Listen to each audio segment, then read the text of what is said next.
सबसे पहले आपको देश में कोरोना संक्रमण को लेकर अपडेट दे दें। ये खतरा बढ़ रहा है। मुंबई और पुणे के 5 सदस्यों वाली केंद्रीय टीम आज मुंबई का दौरा कर रही है। टीम कोलीवाड़ा और धारावी का भी दौरा करेगी। टीम के साथ महाराष्ट्र के स्वास्थ्य मंत्री राजेश टोपे भी होंगे। कोलीवाड़ा और धारावी का एरिया भी ये टीम विजिट करेगी। और यहाँ पर बड़ी बात है कि जिस तरह से महाराष्ट्र सबसे ज्यादा प्रभावित है इस वक्त कोरोना की वजह से, और खासतौर पर महाराष्ट्र की राजधानी मुंबई, जो हालात वहां पर हैं, 3000 से भी ऊपर जो है संक्रमण का आंकड़ा जा पहुंचा है। तो ऐसे में केंद्र द्वारा गठित ये टीम वहां जाकर अब हालात को चेक करेगी और रिपोर्ट उसके बाद केंद्र सरकार को सौंपेगी। देश भर में एक्टिव केसेस की तादाद 15,000 के पार जा चुकी है। कुल मिलाकर केसेस 18,000 से ऊपर हैं। हालांकि इस बीच 3,000 प्लस लोग स्वस्थ होकर घर भी लौटे हैं, लेकिन उसके बावजूद लॉकडाउन 2.0 अभी जारी है और संक्रमण को लेकर जो कोरोना का ग्राफ है वो ग्राफ अभी गिरना शुरू नहीं हुआ है। और इसीलिए ये देश के लिए एक चुनौती का समय है। नोएडा में कोरोना संक्रमण के खतरे को देखते हुए नोएडा दिल्ली बॉर्डर को भी सील किया गया है। प्रशासन ने पूरी सख्ती कर दी है। सिर्फ जरूरी सेवाओं से जुड़े लोगों को ही आने जाने की छूट दी गई है। दिल्ली नोएडा बॉर्डर, दिल्ली गाजियाबाद बॉर्डर की तस्वीर आप देख रहे हैं। हर गाड़ी को रुकवाकर पुलिस ने चेक किया कि क्या उनका जाना आगे जरूरी है, और जरूरी सेवाओं से जुड़े लोगों के सिवाय किसी को आगे आने जाने की इजाजत नहीं। दिल्ली के नजदीक बॉर्डर पर क्या हालात है, इसका जायजा लिया संवाददाता चिराग गोठी। इस वक्त हम दिल्ली गाजियाबाद बॉर्डर पर मौजूद है और यहाँ पर किस तरह के हालात है ये मैं आपको दिखाना चाहूँगा। दरअसल सख्ती काफ़ी है, क्योंकि जिस तरह से पेशेंट्स काफ़ी आ गए हैं गाजियाबाद में, और वो भी वो पेशेंट्स जो दिल्ली से पेशेंट्स आए, इसको लेकर अब यहाँ पर स्थिति जो है थोड़ी विकट होती जा रही है। जिनके पास आई कार्ड है उन्हीं को जाने दिया जा रहा है, लेकिन उन लोगों को नहीं जाने दिया जा रहा जिनके पास आई कार्ड नहीं है। और जाहिर तौर पर ऐसे में कुछ पुलिसकर्मी से कुछ लोग उलझते हुए भी नजर आ रहे हैं कि पुलिस सभी का पासेस देख रही है, आई कार्ड देख रही है। जिनके पास आई कार्ड या पासेस हैं उनको जाने दिया जा रहा है, और जिनके पास नहीं है उनको नहीं जाने दिया जा रहा। आप देखिए यहाँ पर एक स्थिति जो है थोड़ी सी ट्रैफिक जाम की होगी, क्योंकि हर एक गाड़ी को पहले चेक कर रही है गाजियाबाद पुलिस और उसके बाद ही जाने दे रही है, क्योंकि डीएम का कल ऑर्डर था जिसके बाद काफ़ी सख्ती हो गई थी। और उसके बाद अब हालात ये हो गए हैं कि कुछ लोगों को रियायत दी गई है। पीछे आप देख सकते हैं एम्बुलेंस, इस ट्रैफिक की वजह से एम्बुलेंस भी पीछे जो है वो फंसी हुई है। आप देख सकते हैं पीछे की तरफ एम्बुलेंस जो है वो भी फंसी हुई है, क्योंकि यहाँ पर अब इस तरह से सघन एक तरह से चेकिंग अभियान चल रहा है। ऐसे में लोगों को जिनके पास वैलिड पासेस हैं, जिनकी ये आप देख सकते हैं यहाँ पर जो पासेस हैं, कुछ ऑफिशियल्स हैं दिल्ली पुलिस के भी हैं, इनको अलाउ किया जा रहा है, बाकी लोगों को अलाउ नहीं किया जा रहा है। ये देखिए एम्बुलेंस पीछे फंसी हुई है। एक तस्वीर मैं आपको दिखाना चाहूँगा, क्योंकि ये हालांकि खाली एम्बुलेंस कोई नहीं है, लेकिन फिर भी इमरजेंसी सर्विसेज से जुड़ी हुई है गाड़ी। तो यहाँ पर ये स्थिति है कि यहाँ पर जो लोग हैं उनको उनके पासेस देखे जा रहे हैं। मैं आगे की आपको तस्वीर दिखाता हूँ। यहाँ पर जो पुलिसकर्मी मौजूद हैं वो यहाँ पर जो लोग अपना पासेस नहीं दिखा रहे हैं, यहाँ कोई वैलिड रीज़न नहीं दे पा रहे, उनके लिए दिक्कतें हो रही हैं।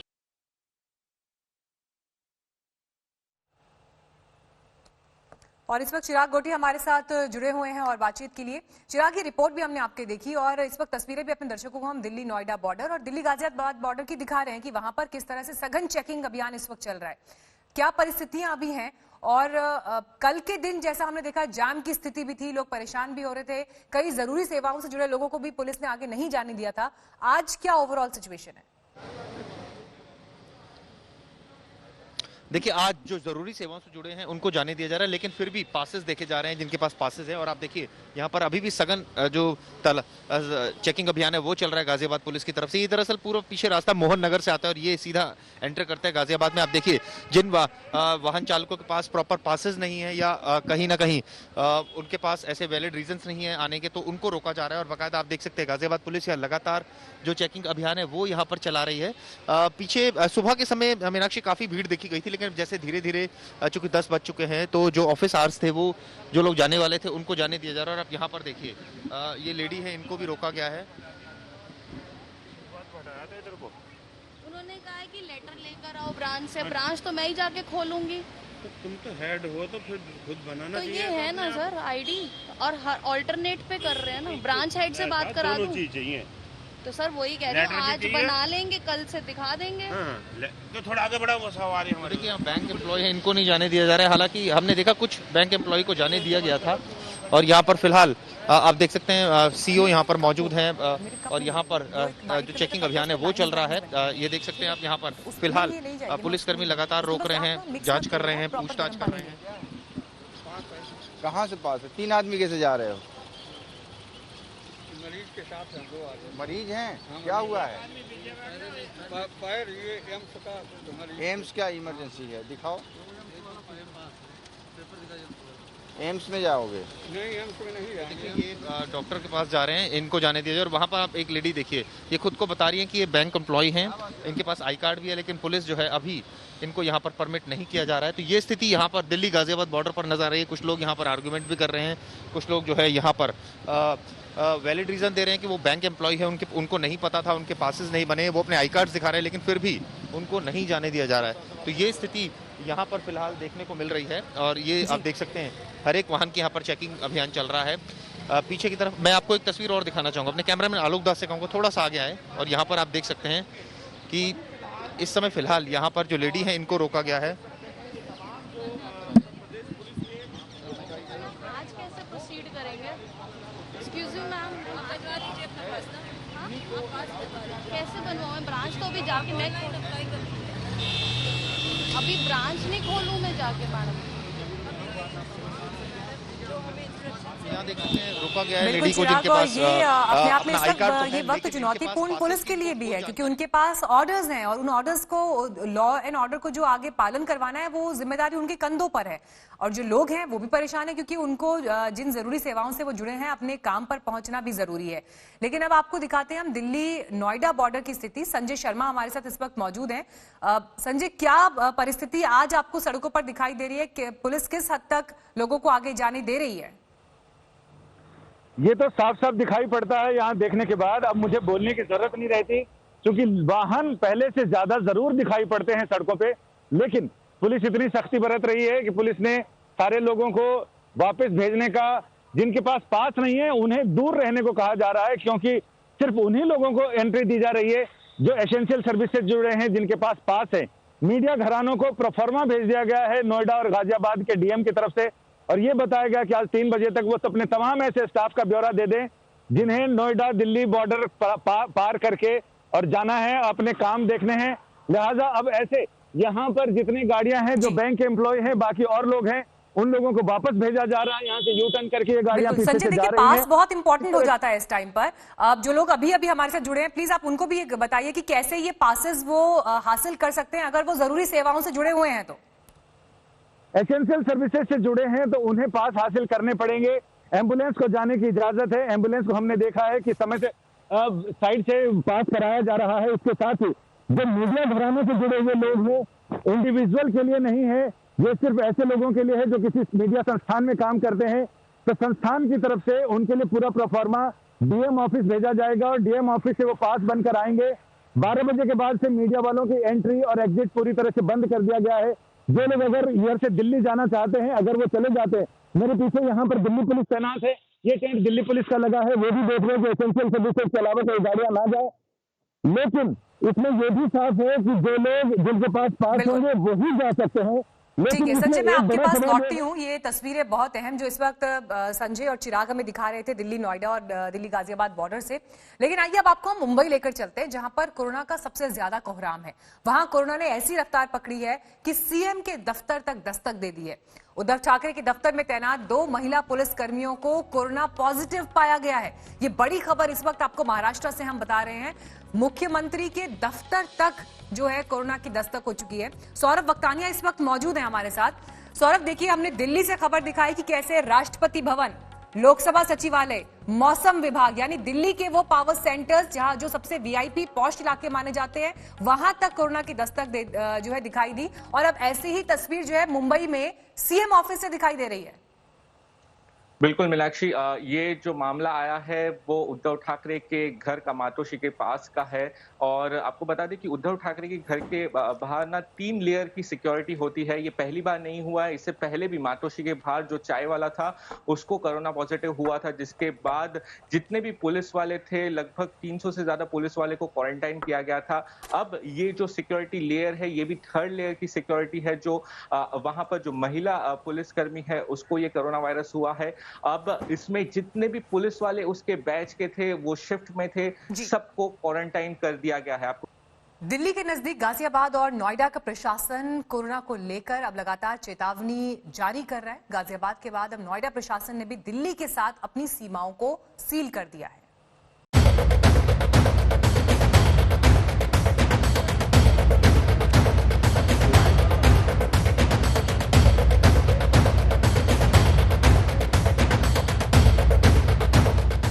इधर कोरोना की रफ्तार थमने का नाम नहीं ले रही, वहीं दूसरी तरफ दिल्ली से उत्तर प्रदेश आने वालों की स्पीड पर ब्रेक लग गया है। मंगलवार सुबह गाजियाबाद से दिल्ली की एंट्री रोकी गई और उसी दिन रात 10 बजे नोएडा प्रशासन ने भी दिल्ली से सटे अपने बॉर्डरों को सील कर दिया। डीएम नोएडा ने पाबंदी लगाते हुए अपने आदेश में लिखा, जनपद गौतम बुद्ध नगर में विगत कुछ दिनों में कई ऐसे व्यक्तियों की रिपोर्ट कोरोना पॉजिटिव आई है जिनका संबंध किसी न किसी कारण दिल्ली से रहा है। चिकित्सा विभाग की रिपोर्ट से स्पष्ट प्रतीत होता है कि दिल्ली गौतम बुद्ध नगर के मध्य आवागमन करने वाले व्यक्तियों से संक्रमण की संभावना है। अतः व्यापक जनहित में अग्रिम आदेश तक दिल्ली गौतम बुद्ध नगर के मध्य आवागमन को पूरी तरह प्रतिबंधित किया जाता है। लेकिन इस प्रतिबंध से जरूरी सेवा से जुड़े लोगों को छूट दी गई है, जिसके तहत कोविड-19 कार्यक्रम में पास वाले कर्मचारी अफसर, जरूरी सेवा से जुड़े ट्रांसपोर्ट, एम्बुलेंस सेवा, आपातकालीन सेवाओं से जुड़े लोग और पास प्राप्त मीडिया कर्मी। नोएडा से पहले दिल्ली से सटे गाजियाबाद ने भी अपने बॉर्डर सील कर दिए थे, जिसकी वजह से मंगलवार को घंटों दोनों ओर जाम लगा रहा। लॉकडाउन में इस बॉर्डर को सील करने के पीछे गाजियाबाद के वो 6 लोग हैं जो कोरोना पॉजिटिव पाए गए। जब इनकी तफ्तीश की गई तो पता चला कि ये दिल्ली बराबर आते जाते रहते थे। रिपोर्ट थी, उसके आधार पर पूरी तरह से बॉर्डर सील करके और ये जो दिल्ली और गाजियाबाद के बीच का जो आवागमन है उसको डिस्करेज करने के लिए एक निर्णय कर लिया गया। उसके संबंध में एक आदेश पारित किए गए।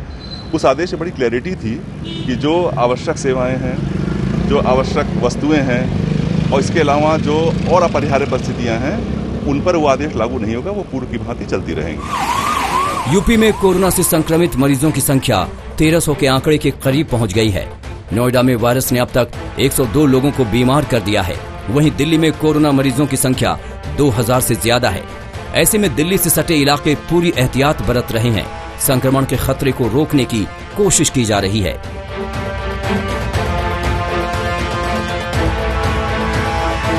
इस वक्त हम लोग दिल्ली नोएडा बॉर्डर पर मौजूद हैं। जिला अधिकारी जो नोएडा के जिला अधिकारी हैं, उनके नए आदेश के बाद बॉर्डर पर सख्ती बढ़ा दी गई है। आप देख सकते हैं कि यहाँ पर 2 जगहों पर बैरिकेड लगाया गया है।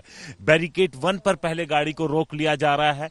बैरिकेड 1 पर पूरी पूछताछ की जा रही है। पूरी जांच पड़ताल करने के बाद, पूरी तसल्ली होने के बाद, वैलिड रीजन समझने के बाद या पास होने के बाद ही गाड़ी को आगे जाने दिया जाता है। उसके बाद आगे जो पुलिस के लोग हैं वो लगातार नजर रखते हैं। पूरी तरीके से जांच पड़ताल की जा रही है। और जो नया आदेश गौतम बुद्ध नगर के डीएम की तरफ से आया है, उसमें साफ कहा गया है कि जिनके पास नहीं होगा, चाहे वो किसी भी इसेंशियल सर्विसेज से जुड़े हों, उन्हें आगे नहीं जाने दिया जाएगा। यानी ऑर्गेनाइजेशन का जो कार्ड था वो दिखा करके अब आगे नहीं जाया जा सकता है। अब जो पास इशू किया जाएगा प्रशासन की तरफ से, उसके बाद ही आप जा सकते हैं। कैमरामैन संजीव के साथ हिमांशु मिश्रा, दिल्ली आज तक।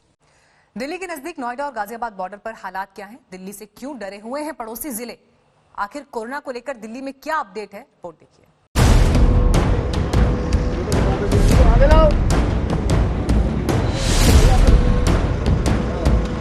दिल्ली में बढ़ते मामलों से नोएडा में संक्रमण को रोकने के लिए डीएम गौतम बुद्ध नगर ने बॉर्डर सील किए जाने का आदेश दिया। इसके कुछ ही देर बाद पुलिसकर्मी लोगों को इसकी जानकारी देने में जुट गए। आपका जो आई कार्ड है ये मान्य नहीं होगा। आज तो जाइए, आपको जानकारी नहीं है। कल से जो मीडिया आपके साथ आएगी, प्रत्येक व्यक्ति का अलग, डीएम साहब और पुलिस कमिश्नर, दिल्ली के हो या नोएडा के हो, सबका पास बनवाना पड़ेगा। यूपी के पुलिसकर्मी दिल्ली से आने जाने वालों को रियायत दे रहे थे। मीडिया कर्मियों को 22 अप्रैल को 1 दिन की छुट्टी दी गई ताकि वो अपना पास बनवा सके। वहीं अनिवार्य सुविधाएं पहुंचाने वाली गाड़ियों को भी अपना स्पेशल पास बनवाना होगा। ये और आपका आई कार्ड वो नहीं चलेगा, आपको एक अलग पास बनवाना पड़ेगा डीएम साहब का और पुलिस कमिश्नर का। दरअसल दिल्ली में कोरोना का संक्रमण तेजी से फैल रहा है। मंगलवार को जहांगीरपुरी में 6 पुलिसकर्मी कोरोना पॉजिटिव पाए गए।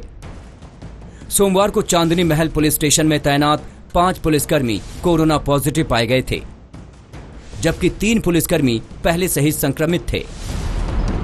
पुलिसकर्मियों के अलावा मीडिया कर्मी भी खबरें जुटाने और देने के सिलसिले में लोगों के बीच मौजूद रहते हैं। ऐसे में उनके संक्रमित होने का भी खतरा बना रहता है। मुंबई में 53 पत्रकारों के कोरोना पॉजिटिव पाए जाने के बाद दिल्ली सरकार ने पत्रकारों के लिए मुफ्त जांच के इंतजाम किए हैं। सुबह से हमने पत्रकारों की टेस्टिंग के लिए एक सेंटर चालू किया है। उसकी सारी जानकारी पत्रकारों को और मीडिया हाउसेस को दे दी जाएगी। जो पत्रकार साथी अपनी टेस्टिंग कराना चाहते हैं वहां जाके अपनी फ्री टेस्टिंग करा सकते हैं। दिल्ली सरकार ने पिछले 2 दिनों में 1397 लोगों के सैंपल लिए थे। इनके नतीजे आ गए हैं। इनमें से 78 लोग पॉजिटिव पाए गए हैं। वहीं दिल्ली सरकार ने पाया है कि कोरोना संक्रमण से मरने वालों में 80% लोग 50 से अधिक उम्र के हैं। 80% लोग जिनकी मौत हो रही है वो 50 साल से ऊपर की उम्र के हैं, यानी कि 20% लोग 50 साल से कम उम्र के हैं। जवान लोगों की कम मौत हो रही है और ज़्यादा उम्र वालों की ज़्यादा मौत हो रही है। दिल्ली में कोरोना पीड़ितों की संख्या 3000 के करीब पहुंच गई है। वहीं 84 कंटेनमेंट जोन की पहचान की गई है, जहां कोरोना के मरीज पाए गए हैं।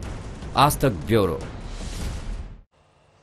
और अब बात गुजरात की। गुजरात देश का ऐसा तीसरा राज्य बन गया है जहां पर कोरोना संक्रमितों की संख्या 2000 पार कर चुकी है। कल गुजरात में 239 नए मरीज सामने आए।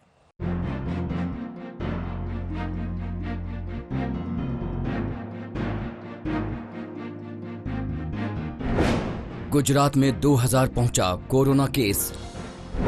गुजरात में सामने आए 239 मरीज। महाराष्ट्र और दिल्ली के बाद गुजरात ऐसा तीसरा राज्य बन गया है जहां कोरोना संक्रमितों की संख्या 2000 के पार कर गई है। मंगलवार रात जारी आंकड़ों के मुताबिक 24 घंटे में गुजरात में कोरोना संक्रमण के 239 नए मामले सामने आए। इससे गुजरात में कोरोना वायरस से संक्रमित लोगों की संख्या 2178 हो गई। 24 घंटे में संक्रमण से 19 और लोगों की मौत भी हुई है। इस तरह मृतकों की संख्या बढ़कर 90 हो चुकी है।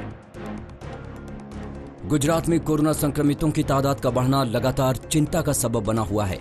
लॉकडाउन और हॉटस्पॉट चिन्हित करने जैसे उपायों से सरकार लगातार कोरोना की रोकथाम में लगी हुई है, लेकिन मरीजों के बढ़ते आंकड़े अभी भी चिंता का सबब बने हुए हैं।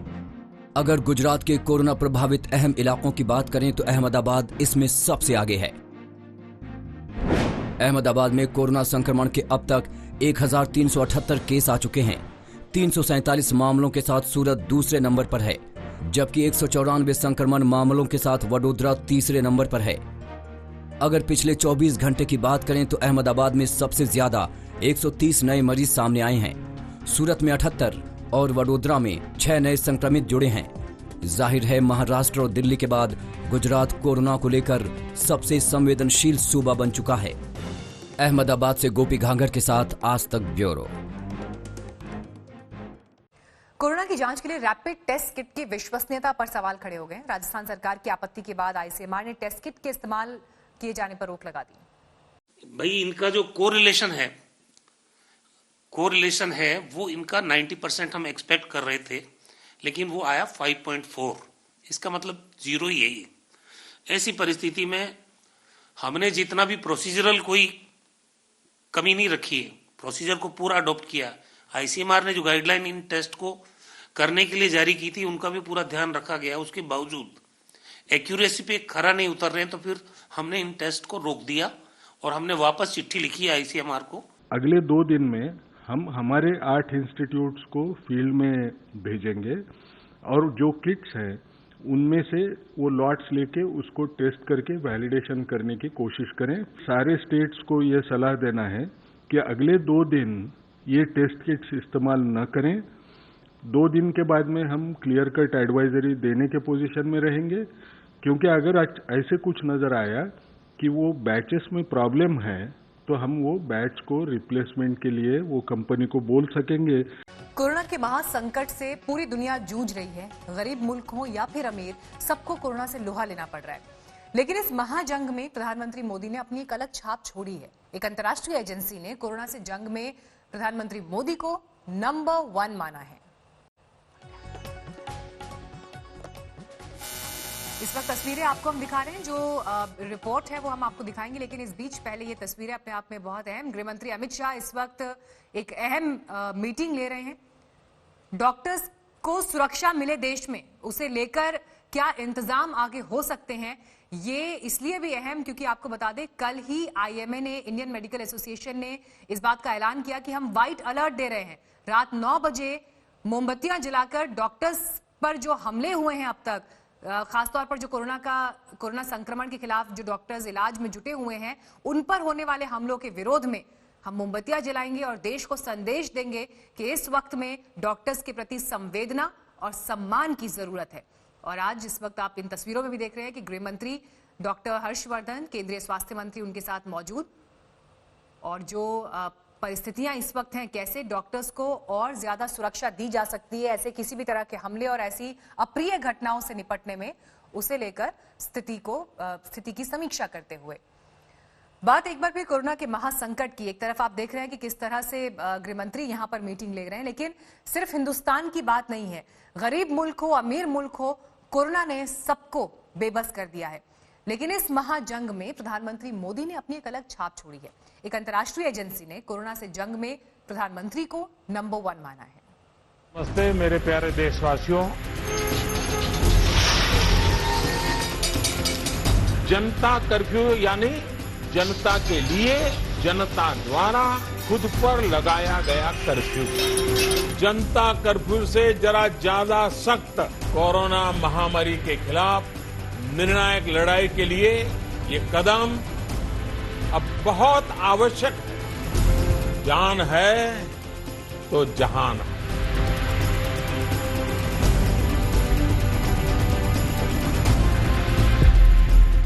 पीएम मोदी का फिर बजा दुनिया में डंका।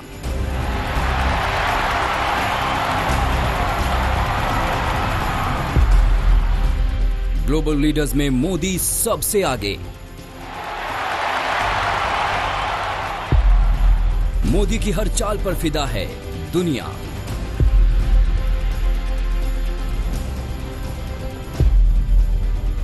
तभी तो मोदी हैं दुनिया के लीडर नंबर 1।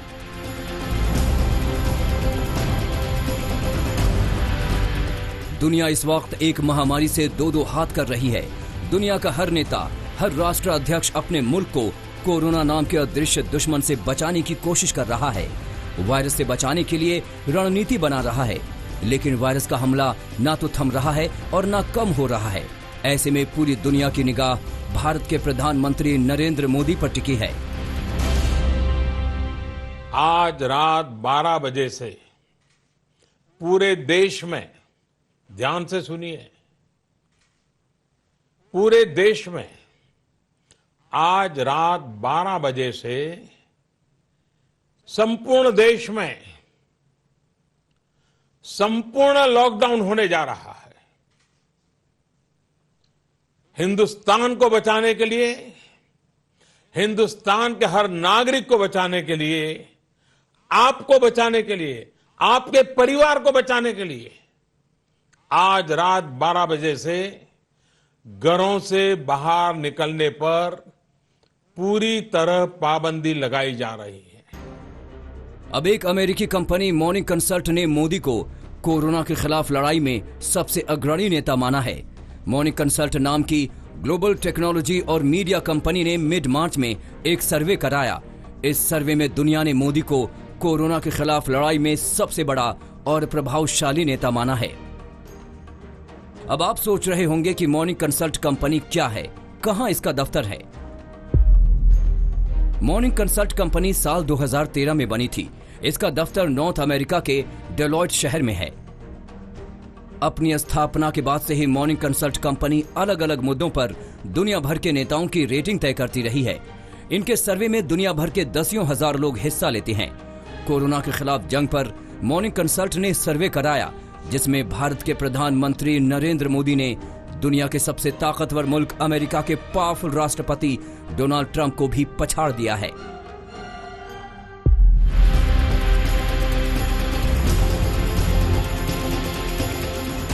आखिर दुनिया हिंदुस्तान के प्रधानमंत्री नरेंद्र मोदी का लोहा यूं ही नहीं मानती। मोदी ऐसे नेता हैं जो वक्त से पहले हालात को भांप लेते हैं। कोरोना देश में पैर पसारता उससे पहले ही मोदी ने होली नहीं मनाने और सोशल डिस्टेंसिंग का पाठ देश को समझा दिया था।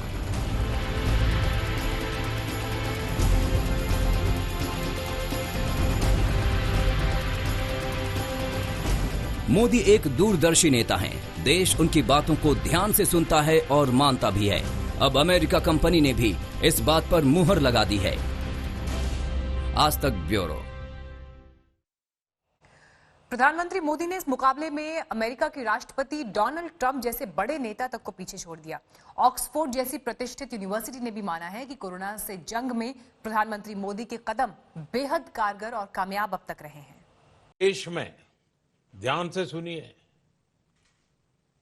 पूरे देश में आज रात 12 बजे से संपूर्ण देश में संपूर्ण लॉकडाउन होने जा रहा है।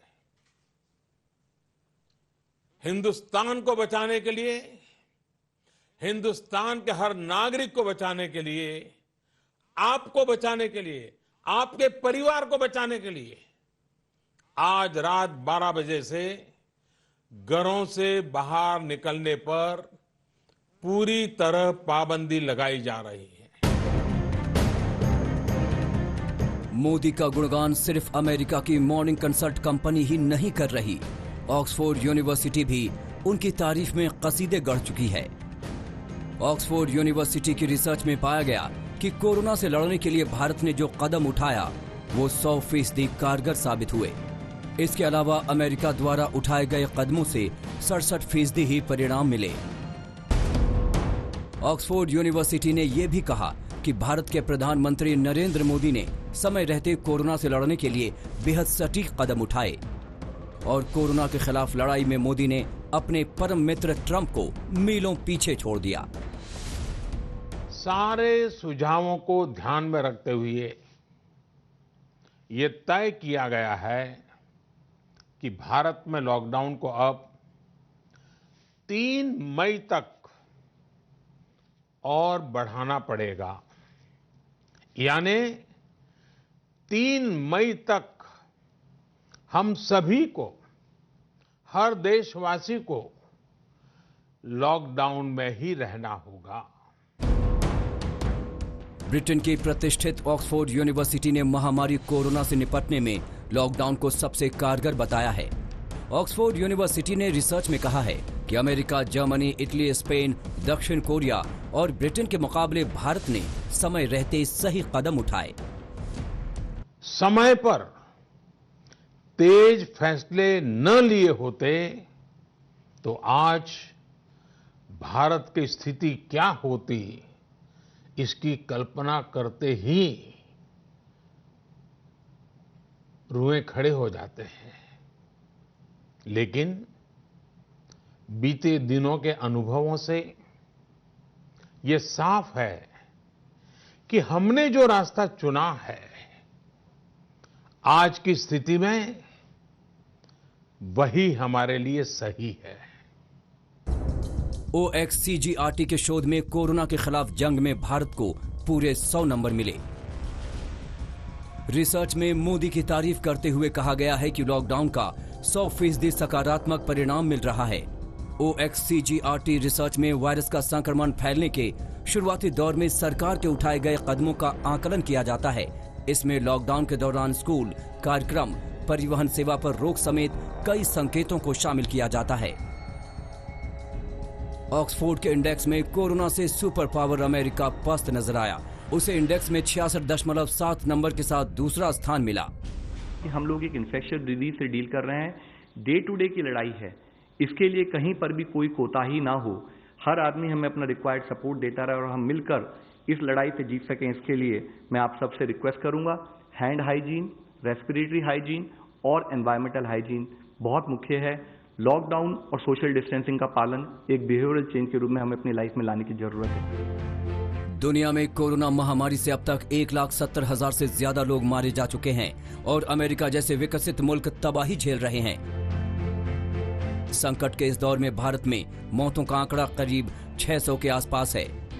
ये पीएम मोदी की दूरदर्शी नीतियों का ही परिणाम है कि कोरोना भारत में तबाही नहीं मचा पाया है।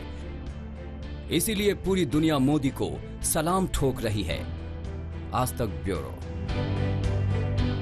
इस महासंकट में पीएम मोदी ने विश्व नेता की अपनी छवि को मजबूत किया। घरेलू मोर्चे पर तो भारत कोरोना का डटकर सामना कर ही रहा है, लेकिन जब जरूरत पड़ी तो आगे बढ़कर तमाम देशों की भी उसने मदद की।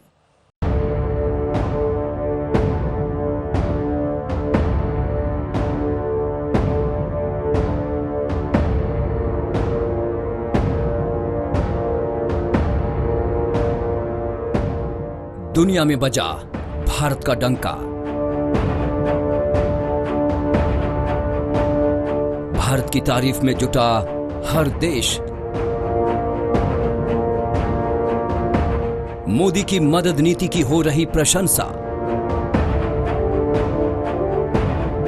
दुनिया को दवाई भेज रहा है भारत। भारत की दवा से दुनिया से मिट रहा कोरोना। एंटी मलेरिया ड्रग यानी मलेरिया ठीक करने वाली दवाई हाइड्रोक्सीक्लोरोक्विन कोरोना के इलाज में रामबाण साबित हो रही है।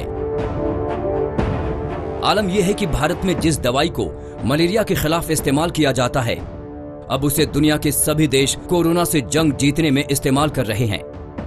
और ये सब संभव हुआ है देश के प्रधानमंत्री मोदी की मदद नीति के कारण। दुनिया में फैले कोरोना के इस विकराल घड़ी में पीएम मोदी ने भारत की वो बेहद जरूरी दवाई कोरोना से लड़ने में लगाने की नीति अपनाई है। और जिन जिन देशों ने इस दवाई की मांग की है, उसे मलेरिया रोधी हाइड्रोक्सीक्लोरोक्विन टैबलेट पहुंचाई जा रही है। इस मुश्किल घड़ी में अगर दुश्मन देश भी भारत से इस दवाई की मांग करेगा तो भारत उसे भी मदद देगा।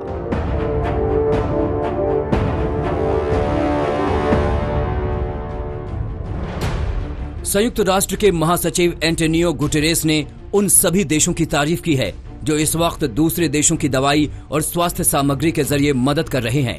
संयुक्त राष्ट्र के महासचिव ने खासकर भारत और प्रधानमंत्री मोदी की तारीफ की है। अमेरिका समेत दुनिया के कई देशों में मलेरिया रोधी हाइड्रोक्सीक्लोरोक्विन टैबलेट भेजने के भारत के इस कदम की तारीफ की गई है। अमेरिका ने तो इस दवाई की जांच भी पूरी कर ली है और दवाई के सही पाए जाने पर 1500 कोरोना मरीजों के इलाज में इस्तेमाल भी किया गया है। प्रधानमंत्री मोदी ने इस दवाई के निर्यात पर लगी रोक को पहले आंशिक रूप से हटाया और फिर दुनिया की मदद के लिए निर्यात को हरी झंडी दे दी। कोरोना वायरस से संक्रमित करीब 55 देशों को अब तक हाइड्रोक्सीक्लोरोक्विन टैबलेट भेजा जा चुका है। अमेरिका के राष्ट्रपति ट्रंप ने दवा मिलने पर मोदी की जमकर प्रशंसा की। I want to thank Prime Minister Modi of India for allowing us to have what we requested from before the problem arose, and he was terrific. We'll remember it. America, Mauritius, Seychelles और Brazil जैसे देशों को कुछ दिन पहले ही इन दवाओं की खेप पहुंच चुकी है और इन देशों ने भारत और पीएम मोदी को धन्यवाद भी कहा है। भारत के पड़ोसी देशों को भी ये दवाइयां भेजी जा चुकी हैं। अफगानिस्तान, भूटान, बांग्लादेश, नेपाल, मालदीव, श्रीलंका और म्यांमार को भी दवाइयां भेजी जा चुकी हैं। कई अन्य देशों को भी भारत ने दवाइयां भेजी हैं। Zambia, Madagascar, Uganda, Burkina Faso, Mali, Congo, मिस्र, Armenia, Kazakhstan, Ecuador, Jamaica, Syria, Ukraine, Zimbabwe, France, Jordan, Kenya, Netherland, Nigeria, Oman और पेरू जैसे देशों को भारत ने मदद भेजी है। पिछले दिनों सुपर पावर अमेरिका के राष्ट्रपति ट्रंप ने पीएम मोदी की जमकर तारीफ की थी। मुश्किल घड़ी में हाइड्रोक्सीक्लोरोक्विन टैबलेट भेजने के लिए धन्यवाद देते हुए मोदी को एक मजबूत नेता बताया था। साथ ही कहा था कि इस मुश्किल घड़ी में भारत की ये मदद अमेरिका कभी नहीं भूलेगा। आज तक ब्यूरो।